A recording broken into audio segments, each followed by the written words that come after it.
Tinjauan pustaka yang terdiri dari landasan teori dan konsep yang relevan sesuai dengan masalah yang diangkat. Kemudian terdapat kerangka berpikir dan penelitian yang relevan, lalu uraian mengenai pendapat terdahulu. Tidak diizinkan mengambil dari blog pribadi. Nah, jadi namanya tinjauan pustaka ya. Jadi bukan kumpulan dari teori-teori orang saja, tapi kita harus punya kajian tersendiri terkait dengan apa yang sudah diteliti oleh peneliti terdahulu. Jadi kalau misalnya di sini eh, saya meneliti tentang slow learner, misalnya ya, kalau ada teori-teori tentang slow learner lainnya, berarti saya harus bahas dari eh, pandangan saya seperti apa slow learner tersebut. Oh, ini tidak memuat kajian teori. Sebentar, saya cari yang ada kajian teorinya ya.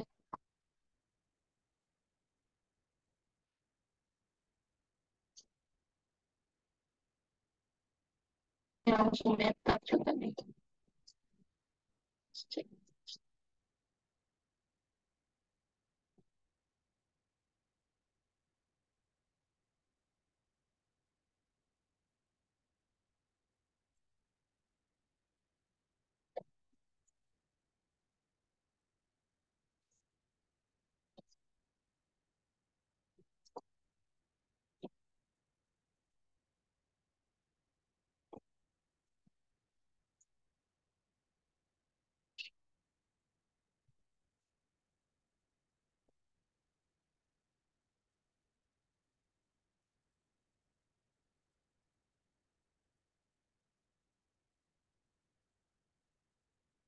Halo, suara saya terdengar tidak?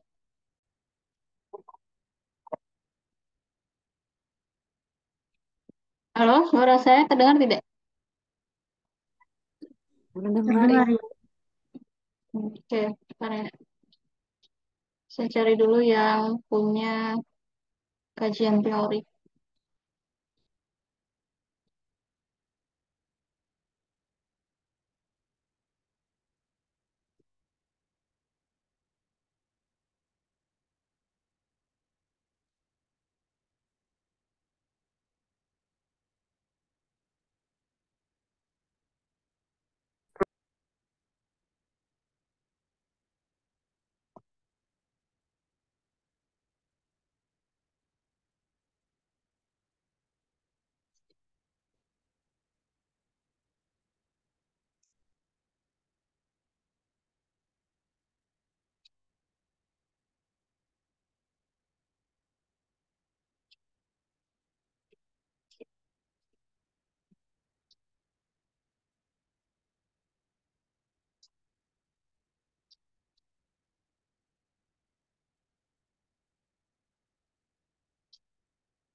Nah, ini nih yang artikel yang punya review literatur.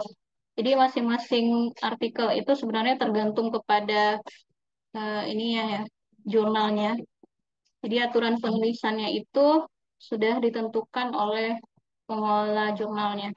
Nah, kalau untuk artikel yang ini punya review literatur di bagian kedua. Di artikel yang lain sebagian besar itu tidak punya review literatur, mereka untuk bagian keduanya langsung ke bagian metode setelah latar belakang. Nah, kira-kira review literatur itu kayak gini. Jadi, misalnya tadi kalau ini judulnya beda lagi nih, Identify Slow Learner in Math, misalnya ya, judul saya seperti itu. Jadi, literatur yang diperlukan itu, kalau judulnya ini ingat ya, mengidentifikasi slow learner dalam matematika. Ini studi kasusnya di sekolah yang ada di pedesaan. Nah, jadi review literaturnya yang perlu saya kaji itu adalah tentang ini, Saya buat di sini tentang bagaimana karakteristik dan penyebab dari siswa itu menjadi slow learner. Nah, jadi kita kaji dari berbagai teori. Nih, dari teori siapa? Ini nomor 9 ini ininya ya, tulisannya tadi misalnya ini nih.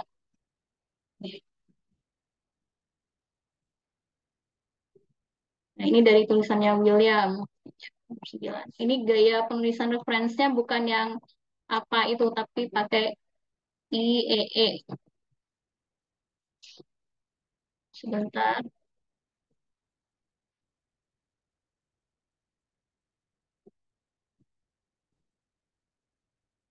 Jadi, kita bahas teori-teorinya dari teori yang dikemukakan oleh orang lain. Nanti kita buat bahasannya atau kajiannya dari kita sendiri. Misalnya ini ya, ini saya bilang di sini dari teorinya di sini disebutkan bahwa slow learner adalah siswa yang punya apa namanya itu kemampuan yang di bawah rata-rata gitu. Jadi di sini ini ada kajian dari saya sendiri gitu setelah teori dari orang lain. Nah, kemudian misalnya ini kayak gini, ini banyak teori dari para ahli nomor 16, 17, 18, 19. Nah, dari sana kita buat sedikit pembahasan. Jadi secara garis besar, slow learner adalah siswa yang mengalami kesulitan dalam belajar matematika. Nah, misalnya kayak gitu. Jadi kajian teori itu bukan sekedar kumpulan-kumpulan dari teori orang lain yang sudah dilakukan sebelumnya, tapi juga harus ada kajian dari kita sendiri sebagai peneliti. Namanya juga ini ya, review literatur, kajian teori. Jadi harus ada kajian terkait dengan teori-teori yang sudah disebutkan. Nah, kemudian literatur yang kedua yang saya bahas ada tentang slow learner dalam bermatematika. Tadi bagaimana pengertian slow learner dan penyebabnya apa. Lalu bagaimana slow learner dalam bermatematika. Kemudian berikutnya bagaimana cara mengidentifikasi slow learner dan seterusnya baru terakhir ini ya masuk ke metodologi. Metodologi ini bab tersendiri lagi, bukan termasuk kajian teori. Nah, untuk yang bab 2 ada pertanyaan tidak?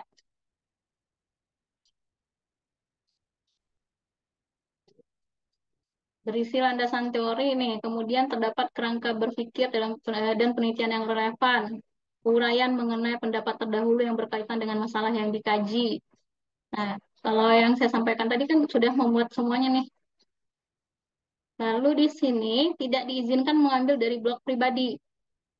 Jadi usahakan apa namanya kutipan-kutipannya itu berasal dari artikel-artikel yang sudah dipublish di jurnal-jurnal bereputasi ya. Misalnya jurnal Trindeks Scopus atau jurnal Sinta 1 sampai Sinta 6 misalnya seperti itu.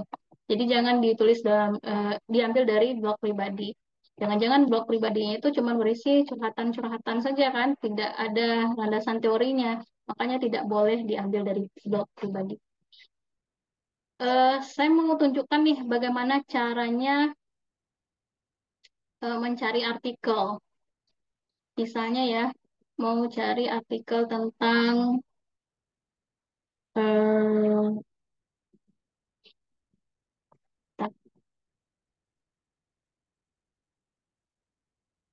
ini aja deh.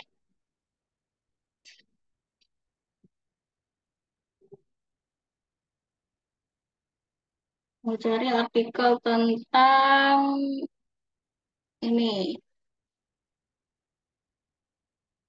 personalized reading,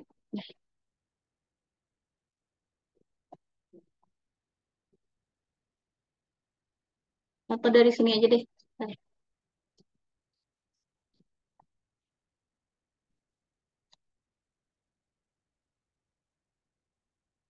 Jadi search engine untuk mencari artikel itu banyak.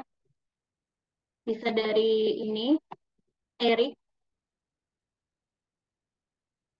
Nah, tinggal klik saja di sini. Misalnya mau cari apa, tinggal diketik slow learner misalnya.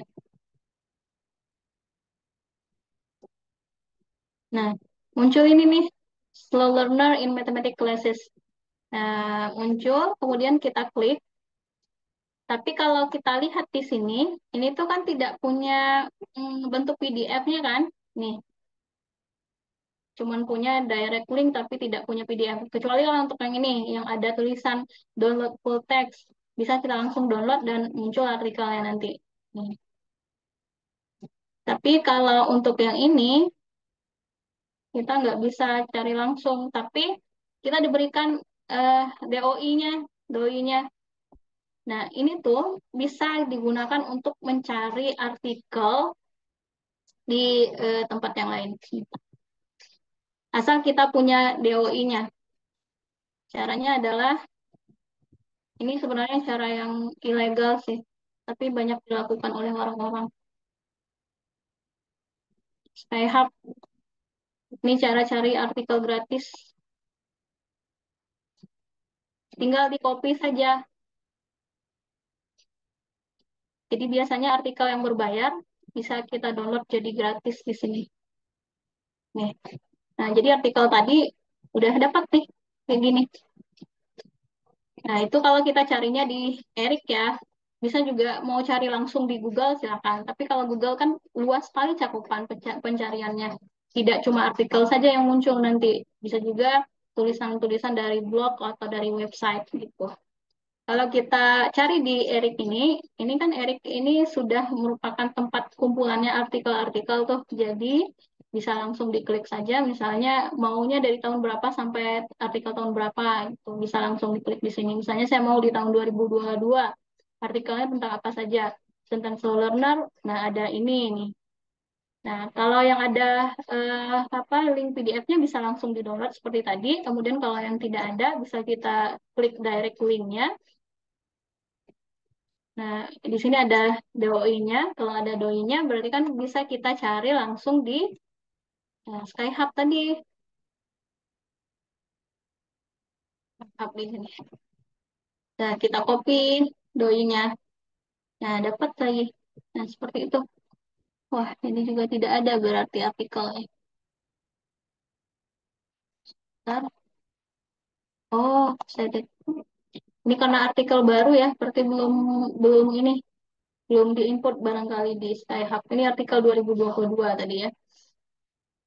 Secara garis besar gitu cara nyari artikelnya ya. Jadi kalian harus cari sumber-sumber untuk kajian literatur dari artikel-artikel yang bereputasi atau yang terindeks. Salah satu caranya adalah dari Eric ini. Atau bisa juga dari Google Scholar. Google Scholar begini.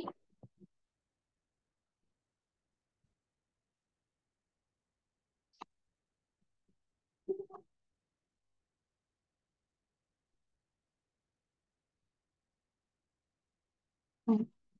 Oh, ini akun saya. Bisa langsung diketik di sini ya. Mau cari tentang apa misalnya slow learner.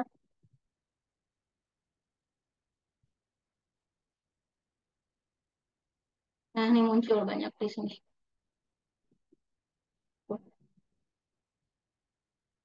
Ada pertanyaan sampai di sini?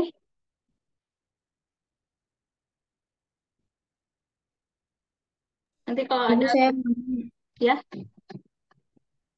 untuk ngecek Sinta itu di mana ya, Ibu? Oh, untuk ngecek Sinta ya. Hmm. Bisa dari akun Sinta. Sinta.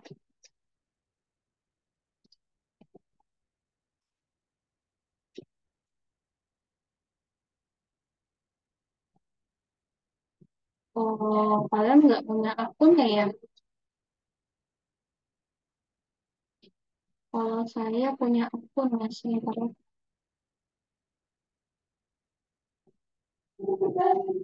Nih, Tania mau cek Sinta, maksudnya bagaimana? Artikelnya Sinta berapa gitu ya? Iya, Ibu. Nah, misalnya artikelnya apa? Tentang apa?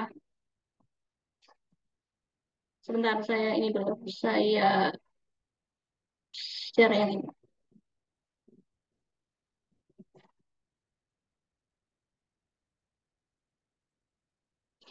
Nah, kalau saya tuh setiap dosen harus punya akun Sinta kan. Kalau akun Sintanya sudah ada, itu bisa dicek langsung. mau per universitas atau per apa begitu? Duration.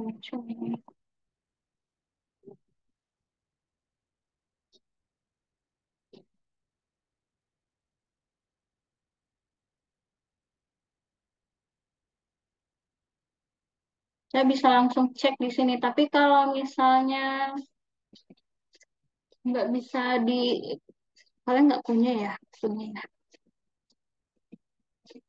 Hmm, bentar. Misalnya sudah dapat artikelnya ya, misalnya jurnal elemen nih. Biasanya di masing-masing jurnal itu sudah ada sintanya, tapi ya memang harus dicek satu-satu. Misalnya nih, jurnal elemen. Nah, ini sudah terindeks Sinta nih. Jadi di jurnal masing-masing itu, misalnya Tania sudah memperoleh suatu artikel nih, suatu artikel judulnya misalnya Slow Learner di Matematika misalnya. Ternyata artikel tersebut ada di jurnal elemen. Kan pasti ada kan? Pasti bisa kita cek kalau sudah dapat artikelnya, pasti kita bisa cek ini berasal dari jurnal mana. Ya tinggal kita searching aja jurnalnya jurnal apa. Misalnya jurnal elemen, ya klik jurnal elemen, lalu kita lihat di halaman utamanya. Biasanya di halaman utama itu sudah ada sertifikat terakreditasi apa. Kalau ini terakreditasi Sinta 2. Nih, bisa kita lihat. Nah, ini Sinta 2 gitu. Jadi harus cek satu-satu. Tapi kalau punya akun ini, kita bisa cek sih maunya Sinta berapa begitu. Tapi mahasiswa nggak punya akun Sinta ya. Dicek saja di apanya Tania, di artikelnya. Paham nggak yang saya maksudkan? Paham, Ibu, paham. Oke. Terima kasih, Bu. Ya. Jadi di sini kita bisa lihat artikelnya itu terindeks apa saja atau jurnalnya terindeks apa saja ini nih. Kalau di elemen ini terindeks Sinta 2, lalu juga dia terindeks nih, indexing site-nya ada DOAJ, kemudian Dimension, Cinta, Garuda, Google Scholar, kayak gitu caranya. Begitu juga untuk yang jurnal-jurnal internasional juga seperti itu. Nih, misalnya kemarin saya baru nulis di sini nih, indexingnya about referencing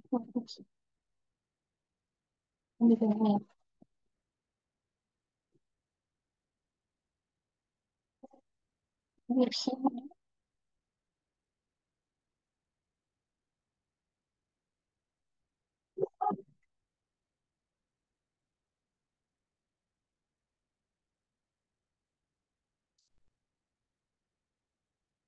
Nah, ini kalau untuk yang ini misalnya seperti ini, untuk jurnal internasional dia terindeks Scopus, EBSCO, kemudian Inspect, DOAJ, DBLT, kemudian terindeks ini bisa kita lihat di halaman utamanya di websitenya ya. Nah gitu, sama cara ngeceknya. Ada lagi pertanyaan?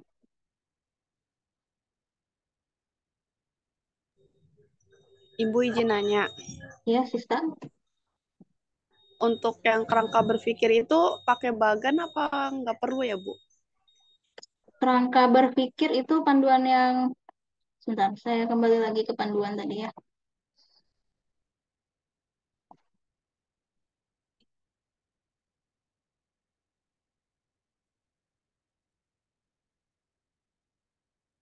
Nah, yang saya pahami di sini itu bukan apa ya, bukan dalam bentuk bagan seperti itu, tapi kalau misalnya mau dibuat dalam artikel ilmiah ya dalam satu paragraf begitu.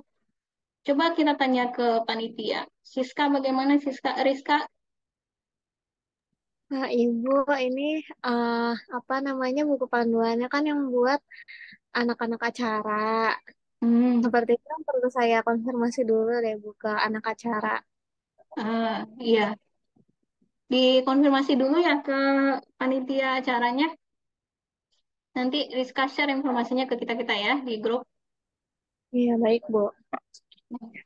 Soalnya kalau mau bikin yang di ini juga Rizka, yang di bagian pendahuluan tadi juga, apakah perlu dibuat dalam bentuk apa namanya penomoran ABC seperti itu atau dalam bentuk paragraf saja?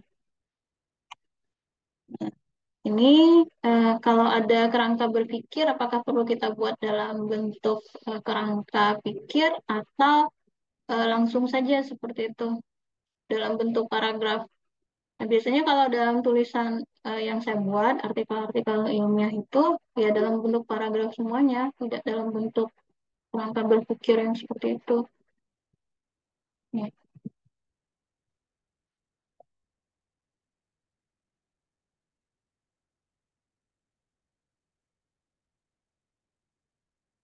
Oke, kita lanjut ya. Ada pertanyaan lagi tidak? Ini kita tunggu informasinya dari Siska saja, dari Siska. Nah, kemudian yang penting lagi ada satu nih yang mau saya sampaikan tentang Mendeley. Mendeley ada yang sudah tahu cara pakainya?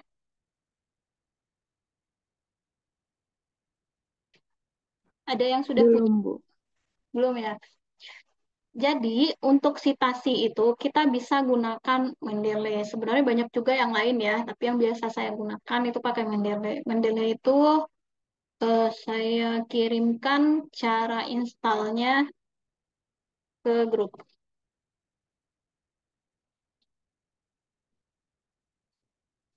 Nah, nanti kalian ikuti ini ya.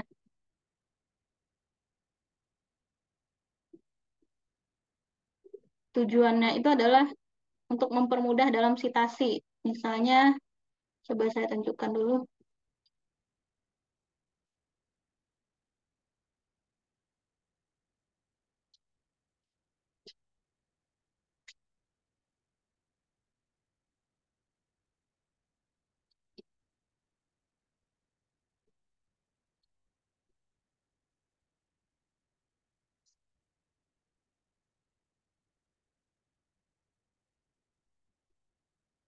Sudah terlihat? Sudah, Ibu. Sudah, oke. Udah, Misalnya Ibu. seperti ini nih. Saya mengutip tentang slow learner misalnya ya. Slow learner adalah misalnya adalah titik. Ini kan ada kutipan dari siapa misalnya. Kita mau ngutip dari peneliti sebelumnya.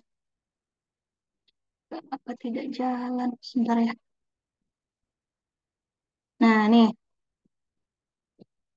Jadi, kalau sudah terinstall Mendeley-nya, ini nanti di bagian reference, itu akan muncul ada bagian ini open Mendeley, kemudian insert citation, insert bibliography, ada export as, ada undo, ada refresh dan sebagainya. Pokoknya ini terkait dengan Mendeley semuanya.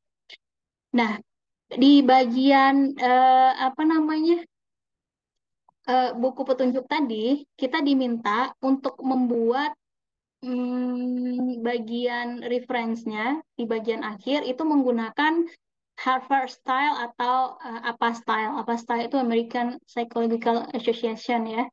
Nah, jadi itu bisa kita pilih dari sini dengan menggunakan Mendeley itu. Misal, saya mau ya, buka dulu Mendeley-nya. Jadi Mendeley itu seperti banknya referensi kita. Nah, sudah terlihat belum Mendeley saya yang saya buka? Udah muncul? Masih loading, Ibu. Oh, bisa. Nah, ini ada pilihan-pilihannya terlihat American Psychological Association. Ibu masih layarnya masih di Microsoft Word. Oh, saya buat share. Bentar. Nah,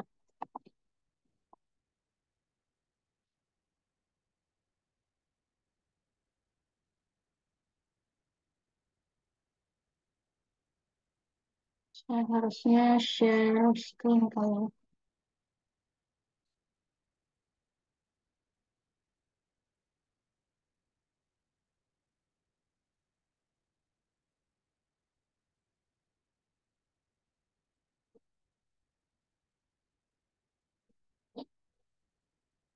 Kalau sekarang sudah terlihat belum?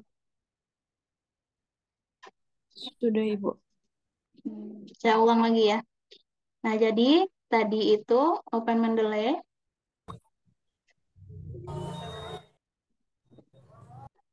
Mendeley. Nah, sekarang terlihat Mendeley-nya yang sudah terbuka. Sudah, Ibu. Sudah, Ibu. Nah, kita pilih tadi American yang apa ya? American Psychological Association. Nah, kemudian kita mau insert citation. Insert citation kita mau memasukkan apa yang kita citasi tadi ke sini. Berarti kita klik insert citation, kemudian kita go to Mendeley. Nah, lalu misalnya saya mau tentang slow learner ya. Slow learner banyak sekali referensinya. Slow learner. Nih, saya klik ini, kemudian klik cite. Nah, langsung ada di sini otomatis. Kemudian, kalau kita mau membuat susunan daftar pusakanya, misalnya ya, daftar rujukan, rujukan. Jadi, ini tuh tinggal kita klik aja, insert bibliografi. Nah, sudah tertulis otomatis di sini. Jadi, kita nggak perlu lagi repot-repot tulis satu-satu, kemudian sesuaikan dengan panduan, bagaimana yang apa itu seperti apa, tahun dulu, kemudian apa dulu. Nah, tidak perlu lagi seperti itu, tapi sudah tersusun secara otomatis kayak gini. Nah, itu gunanya Mendeley. Dan ada lagi jenis rujukan lainnya, tapi saya biasanya gunakan ini.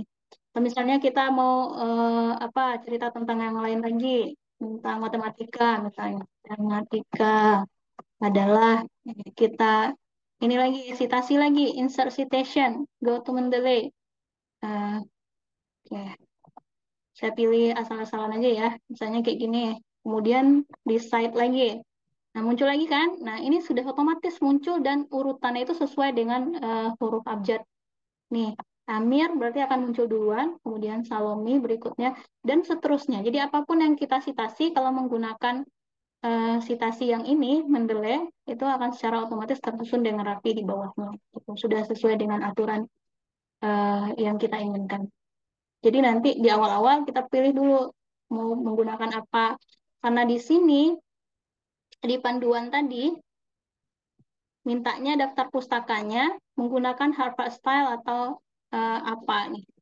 American Psychological Association. Nah, jadi begitu. Tulisan yang ada di sini itu tidak serta-merta langsung otomatis ada di sini ya. Ini saya tambahkan juga dari ini ditambahkan manual.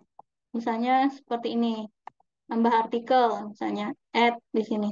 Saya cari misalnya artikel yang dari sini, misalnya dari ambil ini, misalnya seperti itu, open. Nah, nanti akan masuk ke sini yang saya tambah tadi. Info. Mana tadi yang saya tambah? Nah, jadi yang ditambah tadi akan masuk ke sini, misalnya Amir, misalnya ya. Nah, masuk ke sini. Jadi, inputnya secara manual, tapi nanti kita pakai secara otomatis jadinya. Kalau sudah kita input semua artikel yang menjadi daftar rujukan kita. Begitu. Nah, cara menginstalnya dan cara menggunakannya itu bisa dilihat di YouTube ya. Sudah saya kirimkan tadi. Ada pertanyaan tidak sampai di sini? Ini bab 3 tadi, oh ya saya baru sampai bab 2 ya. Kemudian kalau bab 3 metode penulisan bisa non-research, kemudian metode penelitian. Nah, kalau yang non-research, menyajikan langkah-langkah prosedur pengumpulan data. Ini maksudnya bagaimana? Metode penulisan menyajikan langkah-langkah atau prosedur pengumpulan data, ya tentu ya. Kemudian metode penelitian berisi bagaimana observasi dilakukan, termasuk waktu, lama, dan tempat dilakukannya observasi, kemudian bahan dan alat, lalu metode memperoleh data, serta pengolahan data dan analisis yang dilakukan. Nah, saya apa ya, karena ini penelitiannya sangat singkat sekali waktunya, jadi saya pikir kalian tidak akan menghasilkan data yang banyak gitu ya. Jadi silahkanlah dilaporkan. Katanya di sini kalau untuk yang non-research, itu pembahasannya berisi uraian hasil kajian, temuan, ide pengembangan yang sesuai dengan rumusan masalah. Lalu yang research, hasil, kemudian berisi pengujian data dari observasi atau penelitian yang dilakukan. Yang saya lihat di sini itu, intinya yang non-research dengan research ini lebih ke bagaimana ya, jadi ini lebih ke kajian kita sebagai peneliti, kemudian didukung oleh eh, tinjauan pustaka gitu. Lalu kalau untuk yang ini, hasilnya itu berdasarkan dari data dari observasi penelitian yang dilakukan. Ini kalau penelitiannya dilakukan jangka panjang. Menurut saya begitu ya, karena kalau penelitiannya dilakukan sebentar, tidak mungkin ada data yang komplit gitu, yang lengkap untuk membahas hasil penelitian ini. Barangkali kalian biasa lakukan yang non-research, jadi maksudnya apa data yang diperoleh walaupun sedikit, nanti dibahas, dikaji, didukung dengan teori-teori. Jadi teori-teori dari penelitian lain yang sudah banyak dilakukan orang lain. Nah, begitu. Ada pertanyaan tidak sampai di sini? Kalau metodenya saya pikir sudah cukup jelas ya. Ada bagaimana observasi dilakukan, kemudian lamanya, bahan dan alat yang digunakan, kemudian pengolahan datanya bagaimana. Saya tunjukkan nih. Nih, metodologi yang ada di sini, saya menggunakan case study atau studi kasus. Ini metode yang saya gunakan. Lalu partisipannya juga saya jelaskan di sini nih. Partisipannya berapa orang, kemudian bagaimana cara mendapatkan partisipan tersebut juga saya ceritakan di sini. Lalu bagaimana cara mendapatkan data juga dijelaskan. Kemudian apa instrumen yang digunakan? Nah, instrumen yang digunakan karena ini adalah penelitian kualitatif, saya menggunakan soal untuk melihat pemahaman konsepnya. Nah, ini instrumen yang digunakan juga saya tampilkan di sini. Gitu. Teknik analisis datanya saya menggunakan NEA, Human Error Analysis di sini juga sudah diceritakan. Nah, gitu secara garis besar tentang em, metode penelitian. Untuk bab 4 kan ada pembahasan atau hasil pembahasan. Biasanya kalau di artikel ada yang memisahkan antara hasil dan pembahasan, ada yang menyatukan. Jadi ada hasil dan pembahasan. Nah, saya memahaminya kalau untuk panduan yang di sini itu disatukan hasil dan pembahasannya. Jadi kalau hasil itu biasanya berupa angka-angka gitu. Memang kita menyajikan hasil yang sudah kita peroleh dari penelitian kita tersebut.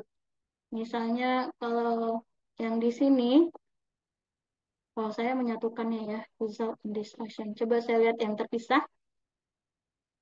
Contoh yang terpisah, ini nih. Ini masih metode. Sudah terlihat belum artikelnya? Terlihat, Ibu. Nah, ini yang terpisah nih antara hasil dan pembahasan. Jadi kalau hasil itu memang berupa hasil-hasil saja yang kita sajikan. Jadi misalnya saya memperoleh persentase pencapaian pemahaman konsepnya, yang ini nih persentasenya. Kemudian hasil jawaban mahasiswanya yang ditunjukkan oleh hasil dari ini tes tadi ini saya tampilkan. Jadi memang kok ditampilkan hasilnya begitu, hasil yang diperoleh. Lalu pembahasan itu berarti berisi kajian dari hasil tadi, di apa yang sudah diperoleh di atas tadi, misalnya persentasenya sekian. Nah, itu menunjukkan apa gitu. Nah, misalnya persentasenya rendah. Nah, ceritakan kenapa persentasenya rendah, apa yang menyebabkan persentasenya rendah, dan didukung oleh teori-teori. Misalnya di sini nih, kemampuan pemahaman konsep matematis akan berdampak positif terhadap peningkatan hasil belajar. Nah, ini dari teori ini. Dari hasil yang saya peroleh kan tadi nih, saya bilang ini, pemahaman matematis adalah suatu yang penting. Nah, kemudian hasilnya apa tadi kan? Nah, saya dukung dengan teori dari peneliti sebelumnya. Kenapa pemahaman konsep matematis itu penting? Begitu. Ini juga presentasi presentasi tadi juga saya bahas apa maknanya dan didukung oleh teori-teori. Jadi setiap yang dibahas ada teori, setiap yang dihasilkan dari hasil yang tadi itu kita kaji sedikit, kemudian kasih teori yang mendukung hasil yang kita peroleh. Begitu. Nah, jadi selalu ada teori setelahnya. Itu ya. Itu untuk pembahasan. Kemudian bagian penutup berisi simpulan dan saran. Saya tunjukkan contohnya. Ini kesimpulan. Mahasiswa yang belajar menggunakan buku dengan pendekatan konstruktivis mengalami kesulitan untuk menentukan ini ya, dan seterusnya. Kemudian kesimpulan. Karena ini apa namanya panduannya tidak menyertakan saran, makanya saya tidak buatkan sarannya.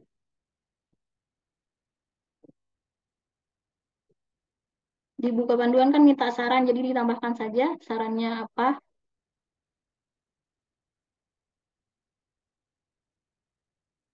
Kita lihat contoh yang lain.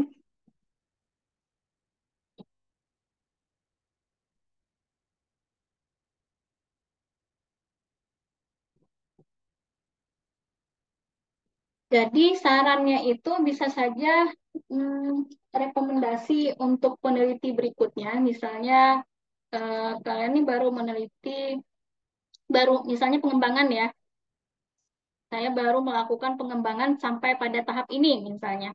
Jadi yang belum dilakukan itu adalah uji coba kelompok kecil dan kelompok besar, misalnya seperti itu. Jadi bisa menyarankan ke peneliti berikutnya, jadi berupa rekomendasi untuk peneliti berikutnya. Atau bisa juga saran itu berisi eh, saran kita untuk misalnya gini, the result of this study can be used as a reference for mathematics teacher. Jadi bisa untuk guru dalam mengajar. Jadi saya menyarankan agar menggunakan agar menemukan alternatif solusi penyelesaian untuk slow learner dalam menyelesaikan operasi matematika misalnya atau operasi bilangan bulat. Jadi saran ke guru, bisa jadi saran ke sekolah, bisa juga saran untuk siswanya seperti apa. Nah, itu isinya saran ya. Setelah kita buat